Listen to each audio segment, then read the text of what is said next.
So hello, for everyone watching this, I'm here with Ruthi, and Ruth, I'm going to let you dive straight in. So if you could please introduce yourself and tell us what you do, and then share your story. Okay. So I'm working as a TRE provider, or I like to call myself a trauma therapist and a yoga therapist. I'm working with several tools: yoga therapy, TRE, trauma and tension releasing exercises, neurogenic yoga, which is a form of combining TRE with yoga, focusing by Eugene Gendlin, which is zeroing in on the body. I'll talk about it more later. Tantra, sexuality, and I'm still in development. I'm calling myself a therapist, basically helping people find tools to help themselves, people who are ready to take that step to heal themselves. I actually just shared a post. I'm not sure how people felt with it, but saying how I don't want to be a therapist who fixes you. I'm not here to fix you. I'm not here for quick fixes. I don't even like the name therapist so much. In Hebrew, the word mitapelet is like taking care of. And there's something about the word that I feel cringy about, in that I don't want to take care of you. I'm here to guide, facilitate, hold a safe space, create a safe container, and teach you tools that have significantly impacted my life and my healing, so that you can then go on and work on your own using these tools. Amazing. Depending on what modality you feel like working, you might work with me, let's say to learn TRE, you might work with me 4 to 6 weeks, and that's it. You go off on your own. You've learned this amazing tool. I have people who do check-ins, once every 6 months, just to like see if there's something in their body that they're not noticing and they want a professional like perspective. And then I'm working with people in yoga therapy consistently every week, working on, specific goals. The way I work with goals is kind of loose. I don't work with like fixed goals. It's more like, I would say the overall goal is feeling better in yourself, getting to know yourself, bringing deeper awareness to yourself, to your nervous system, to your moving in the world and how you're reacting or responding in the world, and self-regulation, learning how to regulate yourself. So how I got here. Yeah, I guess just a bottom line about that is to say that, because I've been formulating this in my mind for the past few weeks when I was in isolation with not much to do, was, okay, I guess I could say that I'm helping. It's not that I have a niche market yet, at least. It's that I want to help people, A, who are ready to help themselves, and B, people who are aware that the healing is within themselves and that they want to learn how to self-regulate. And that is learning how to identify my needs, not according to culture, society, family, conditioning, or shoulds, but what are my needs right now, and how am I going to tend to them, in a healthy way, obviously, not violently, but through looking inwards and seeing like, what are my needs right now, and how can I tend to them in a healthy way. Amazing. And that runs a full gamut of things. So that's also, I'm using also nonviolent communication, which is I've been studying for the past year. And in another week, I'm starting a 4-week nonviolent communication and grief, working with grief. Wow. To add in. So I feel like there's so much grief going on right now. Not right now, always, that people are either repressing or not dealing with, or yeah. So how did I get here? I was sitting before thinking like, how did I get here? So many steps along the way. And I guess I could say, like, since I was a little kid, I've always been super, super curious and inquisitive and checking and looking and searching and going to the library and finding books and like just eating up information, trying to understand things in a deep way. I always wanted the deeper answer. And I was raised religious. And so the way I was raised and the schools I was going to didn't care about deeper.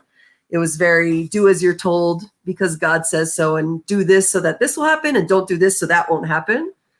And when I pry deeper, teachers didn't really like me much for that. Anyways, I did a year, I homeschooled myself for a year when I was 14, 15, 10th grade. And my parents have a lot of books in their home. And like the upstairs is like the Judaica books, and the downstairs is like the secular in the basement. And I'd gone through so many of the books in the home, and I started kind of going through book by book on the shelves in the basement to see like, what haven't I seen? And I found the book on yoga, Hatha Yoga. I don't know when it's from, I don't know from where, but it was just hiding down there. And I was like, what's yoga? You know, I was 14, 15. This is 1990, I don't know, whatever. Yoga wasn't cool yet. And I started reading about yoga. I found a class in downtown Toronto that I would go to twice a week. And I started delving into yoga and mindfulness and meditation. So I've been doing that since I was 15. But in the beginning, I didn't know what yoga was. To me, yoga was just a form of fitness, getting into my body. I always loved working with my body. And like also it was something really cool back then because not too many people were doing yoga yet. And so I was kind of like a pioneer with my friends and my social circles in that I was doing yoga and dragging them to yoga classes whenever, you know, wherever I was in New York City, Toronto, LA, saying, you got to check this out. It's so cool. Yeah. And so yoga's always been through my life, through my pregnancies, my births. I have 4 babies that I had at home. And I could say that yoga was definitely a significant factor in being able to do that without pain relief. And my births were far from easy. They were quite challenging, every single one. They never got easier. But I would say that the yoga embodiment, which I wasn't yet aware of what that even was, but having yoga in my body, having practiced yoga throughout my pregnancy and breath work, significantly assisted me in being able to cope with the pain, work through it, and have healthy babies and successful, healthy home births, essentially, which was my dream. Incredible. And so I could just skip ahead some years. I basically got divorced with a new baby, had to move to a new community. I basically had to, like, my life had a reset button, which now I look back as like the biggest gift I could have ever gotten in my life, because who at the age of 32 gets to press reset on their life? And that essentially is what I feel I got to do when I got divorced, 4 kids with a little baby, moving to a new community, having to settle my kids in, having been a stay-at-home mom for 12 years with no career really, or knowing how the hell I'm going to support myself. And, you know, tremendous transitions, religiously, life, socially. And I thankfully got a hold of a really good therapist who was working with somatic work. That is, in short, I'll say, making the connection between the mind and the body. So me talking, and him pausing me or interrupting me and saying, where do you feel that in your body? Where are you noticing that in your body? Or I notice your face just got red, or your shoulders just raised. And in the beginning, I was like, what the hell is he talking about? And why is he interrupting me? Like, what I'm saying is so important. It took some time to, like, I understood what he was doing as I got deeper into my yoga process. And I also was working with a naturopath who was giving me some kind of extreme advice, which I'm so grateful for, actually. He basically said to me, whoever's not supporting you, whoever and whatever isn't supporting you in your healing, drop. And I just remember my stomach dropping, like, oh my God, like, you're asking me to drop everything I know, my friends, my culture, my community, like everything. And I did it. I just did it. I just did a very clear assessment of, like, is anyone like, who's supporting me? Where am I getting support? And apparently it was kind of nowhere. And so I dropped everything cold turkey, and things were getting dramatic in the divorce field with my ex and friends and who gets what. And I was just like, fuck it. Just, I hope it's okay that I can swear. I just kind of like was like, you can take everyone. Like, I'm going to start fresh. Like, I'm cool. I wasn't cool. It was terrifying. It was absolutely terrifying, living in a new community with no friends, not knowing how to work, what to do. Also, my Hebrew wasn't great yet. And I started from fresh. I had 0 friends, 0 anything, and I was starting from the ground up. I With how many consider babies? this is 4 with With 4 4. babies and a newborn. Wow. Yeah, yeah, breastfeeding full time and the whole bit. I started, like, I took the year post divorce. I was lucky enough to somehow manage here financially, charity. I honestly don't remember so much. It's kind of a fuzzy year. Getting adjusted. I started going to festivals alone, just like finding things online that I was interested in and going to them alone. And I didn't even have a car then, so I was really dragging myself around the country to all kinds of places, going to places alone, and just thankfully I have pretty good social skills. I'm not shy. And so I would just like jump in and just sit with groups of people and be like, hey, is it okay if I join you guys? Like, can I just be your friends for these few days? And I don't know, like, I just came here alone, and people were very welcoming. And I started going to workshops like breath work, Osho dynamic meditations, tantra workshops, communication workshops, boundary workshops, rebirthing, things that I had never heard about. Like, I didn't know who Osho was. I was like, who is this guy? And just going, like, I remember I woke up for like an 8 a.m. Osho dynamic meditation workshop thinking it was going to be a meditation workshop, just sitting. And I get there and he hands us blindfolds and tells us for the next hour, we're going to be going through different things. If you can look up Osho dynamic meditation, it involves a lot of movement and heavy breathing and free expression. And I had no idea what I was getting myself into. And I was terrified and just kind of like, okay, you're just going to do this. Like, what do you have to lose? You don't know anyone here anyways. And I just did it. And I attended hugging workshops and really pushed myself to go into places beyond my comfort zone because I really had nothing to lose. And I, thanks to a friend who I'm still friends with today, who I met at one of the festivals, he really brought me in strongly into Israeli society and got me into certain groups of friends. And so I like socially, I got into that with the language. And then from these festivals, I kind of started developing more and more like, hey, I really like this tantra stuff. And I really like this dynamic meditation thing, and started like delving more. And also with my own healing. Before I got divorced, I had completed my 200-hour yoga certification through the Yoga Alliance. And for me, I kind of felt like this is just the first step. I didn't feel confident. I could give classes, but I didn't feel confident really helping people, seeing what kinds of aches and pains and chronic stuff people were coming with. And so I decided to delve a bit deeper in there via my healing, not knowing what to do with my life. At least let me go in the direction of something I enjoy, at least. And so I started delving more into yoga therapeutics, let's say. I did yoga mentorship. I did like almost 500 hours just focused on the back, helping people with all kinds of back issues with the spine and posture and chronic conditions. I'm going to sit straight now. And that was like self-learning and reading and searching. And through that, I came across Peter Levine's book, Waking the Tiger. And so that was one of my first exposures to somatic healing, where I read the book and I think I cried reading through that book, every page, recognizing my own trauma, my own pain, my own suffering, my own holding, my own journey that I realized I had to go on. And I would say that was probably one of the most influential books on my journey, reading that and feeling validated and recognizing what was going on and what I was feeling.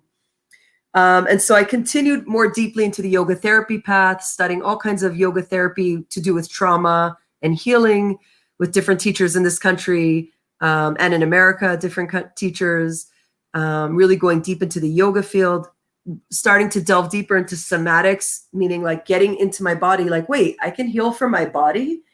And I've been in talk therapy since I was 14. I've been to so many different therapists and marriage therapy. And, you know, when I was getting divorced, and so much therapy. And on the one hand, it was really helpful to have this, like what I called a paid friend, that I didn't have to like take into account how how they were Exactly that. feeling. Yeah. Yeah, just so I can like walk in and be like blah, blah, blah, blah, like for an hour and not have to consider if I'm giving them space or just all about me. 100%. Mm-hmm. And yet I was still not sure that people could change. Like, could I really change? Could I really heal? Because there were times in my life where I was really suffering and really depressed. And, I think now I'm finally acknowledging, like, I was an alcoholic by the time I was 14 years old, and smoking weed every day and just essentially numbing. I can only say that now. I don't think I was aware of it then. Essentially numbing myself because it was too scary to feel, or I shouldn't say it was scary. I didn't have the tools to feel. So through all the yoga therapy journey, studying with all these teachers, I came across TRE, tension releasing exercises, when one of the teachers I was studying with hosted a workshop in her studio in Renana with a teacher from America who I've since trained with in my neurogenic yoga. And she gave us a TRE workshop. I had no idea what it was. I pretty much hallucinated / disassociated, like completely checked out, not really understanding what it was, but something moved inside of me where I was like, something just felt like, whoa, I need to go deeper into this, I didn't want it to just be like a one-off workshop. And I found the teacher who was doing the certification here in Israel. And I figured, you know what, at the very least, I'll do module 1, even just for myself. And I'll see where it takes me. And before module 1, I did 6 weeks. We met every week in Tel Aviv, in Ramat Aviv or wherever, like feeling what the technique was. Now, for those first 6 weeks, I pretty much had every negative response. I disassociated. I had panic attacks. I got overwhelmed. I got flooded. I had serious overwhelm the next day and, hyper reactive and kind of missing what it was, until I started actually sharing with the group and saying, wait, like last week when I left class, I had a panic attack on the bus. And my teacher saying like, why didn't you tell me that? Like, we need to know that. This is part of self-regulation. So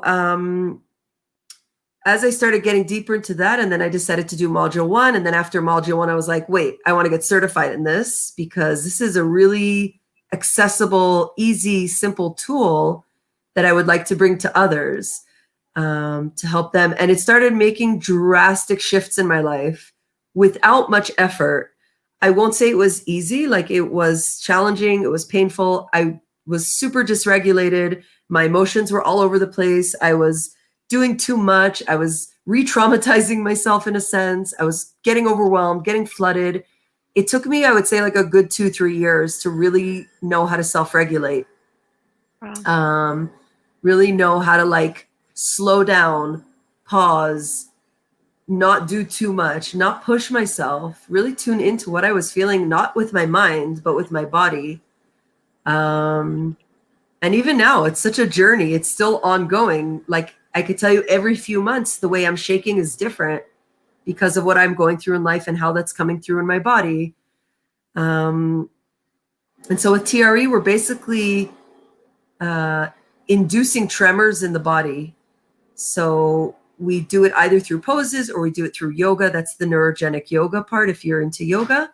And then we get on the floor in butterfly pose and lift the knees incrementally to induce tremors, starting in the pelvis, to then release tension, chronic tension, and be able to feel more tension-free, more relaxed, more grounded, more in yourself, like more aware of where I am in space and not disassociating all the time in my mind with incessant thoughts and worries and loops. And what it essentially does, it allows you to release tension, chronic tension in the body. And by releasing tension through the psoas muscle, which in short is the fight, flight, freeze muscle, you're able to not just release tension, right? So I always tell my students, we're not just releasing here because just to release is like just vomiting and like no cleanup.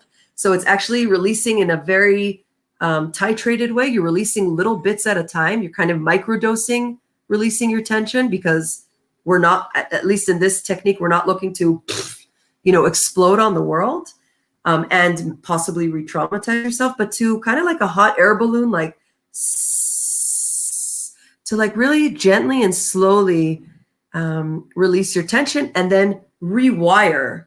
So learning how to react differently, learning how to respond differently. So if I always react in a certain way, learning how to slow it all down, pause, and make the choice of how I'm going to respond, so that my reactions aren't just taking over me, but that I'm learning how to pause and say, wait, I don't need to respond to this WhatsApp right away. I don't need to answer the phone and have this conversation right now.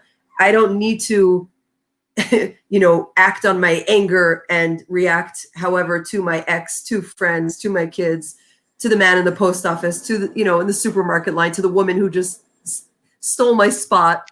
I can pause, check in, see how my body is feeling, take a breath or two, and like actually decide how I want to respond. So easier said than done. The thing I like about TRE is that it kind of does it for you. What for me TRE is that you have to be open and willing to do it. You have to be willing to step out of victim and step into 100% responsibility. And a lot of people aren't ready for that. And it's not a place of judgment or putting you down. It's like your nervous system isn't yet there, and it's okay. You'll get there. If you're on a journey, if you're searching and trying to grow and heal, you'll get there. But you do need to be some sort of ready, to take 100% responsibility and stop blaming your past and your parents and your children and your situation and you're this and you're this and you're this. And to say, I get to choose. I'm an adult and I get to choose how I live my life. And with TRE, not just releasing tension and not just rewiring, but also allowing yourself, by releasing tension, allowing yourself to live a more full, vibrant, juicy, sensual, exciting life. So I don't need to be in places of collapse and like, I hate my life and I'm depressed, but I can actually be excited about life and have this like life force energy to move forward. So TRE is nice in that it does it for you. With the yoga therapy, you're making a little more effort because I'm giving you homework. I'm telling you to go home and, try this breathing exercise, try some meditation, try this, exercise, to come to relaxation.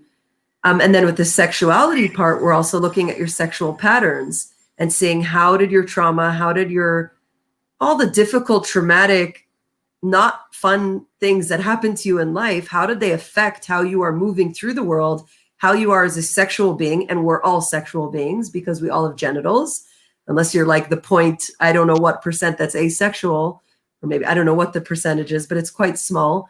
We're sexual beings. And why aren't we harnessing that and using that as part of our healing as well, which is where like the tantra and the sexuality stuff comes in for me, of healing through our sexuality. And so it's the nervous system thing is taking the sexuality into account, because the tension that we have in our trauma with our fight, flight, freeze muscle is the muscle that's connected to our sex through connective tissue. Okay. And so your psoas muscle is connected to your genitals through connective tissue, through fascia. And if that's all rigid and tight and used to holding and used to like, reacting in this aggressive way, it's probably also affecting your sex life, how you find pleasure, whether it's with yourself or with your partner, as well as how self-regulated are you in that you can know what kind of touch you like, again, with yourself and with your partner. Is it just like putting your finger on your clit or, touching your penis in a certain way and you just get to orgasm? Or is it more exploration, searching, touching yourself in a way that feels good, and the orgasm will come when it comes, but it's not like the end goal. And with your partner, knowing how to state your needs, tell your partner what you like, what you need, ask them what they like. And when I say 100% responsibility, let's say in the sex realm, it's opposed to cultural norms, which is learn how to make him feel good, learn how to make her squirt, learn how to make him or her do this. What about learning yourself how to do it? And there's something always wrong when I see these like blurb articles on Facebook or wherever popping up, like, why are they telling me how to make him or her do something? I don't know how to make myself squirt. Like, why should I expect anyone else to be able to do it for me? I don't even know, what that's going to be like. And how can I expect my partner to know what I like and how I like it if I don't know what I like and how I like it? There's like this, taking of responsibility and putting it on our partner and saying like, he should know how to please me. He should know how to eat me out and make me come. Why the hell should he know? Because he read a Vogue article that told him how to make a girl come, like not necessarily. And so that's like the 100% responsibility part. And with the TRE and the yoga and the mindfulness and the focusing, and I'm intuitively pulling all these tools that I have out of my hat throughout a session. I'm trying to teach you how to take responsibility, how to learn how to self-regulate, how to figure out what it is you need and how to implement that, how to communicate it in a healthy way without blaming, without putting it on the other person. And again, your healing also isn't on the other person. Your partner isn't there to heal you. They can support you. They can co-regulate with you. They can help you feel really safe and warm and, get little doses of oxytocin, but they're not there to heal you.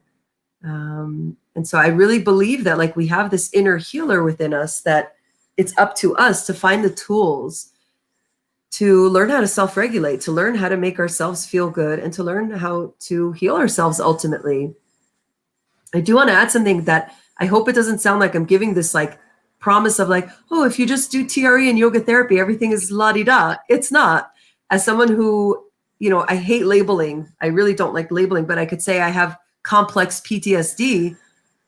I still suffer from the traumas that I grew up with and memories, and I get lost very often in my endless looping and, feeling like, oh, I just want to like shut myself in my room, get into bed with Netflix and like, screw the world, screw everyone. I just want to be sad and mopey and like, my life sucks. And why did this have to happen to me? But I still go to those places sometimes, but I have tools. I have so many tools. So I can let myself wallow for a day or two. And then I have the tools to say, okay, you have tools. Get your ass out of bed. Go have a shake. Go meditate. Move through some yoga. Have a dance party with yourself. Do some breath work. Do something that will make you feel good. It might not make me feel good right away, but slowly, I have the tools to help myself feel better. And also that's getting enough sleep, having the right nutrition, being physically active. I walk almost every day. I do, I don't believe in just yoga. Walking, running, swimming, whatever it is you're into, keep the body moving to keep the energy moving. Don't get stuck. And also learn how to be still. It's not just about constantly moving. It's also learning how to be still. And so I can say that, like what Peter Levine says, trauma isn't a life sentence. And it's the same thing I say in yoga therapy. You can live with scoliosis, you can live with degenerative disc disease, and you can have an amazing life pain-free if you know which tools to use and how to use them. It's not a life sentence. So again, yes, I still suffer sometimes from whatever you want to call it, flashbacks or, triggers that really throw me into like a trauma vortex and I get lost for a day or two, but I have the tools to pull myself out now and, kind of like extricate myself and use the tools that I have. And also I have the ability to non-violently talk to myself and have compassion for myself and say like, it's okay. You can wallow for a day or two. Like, that's cool.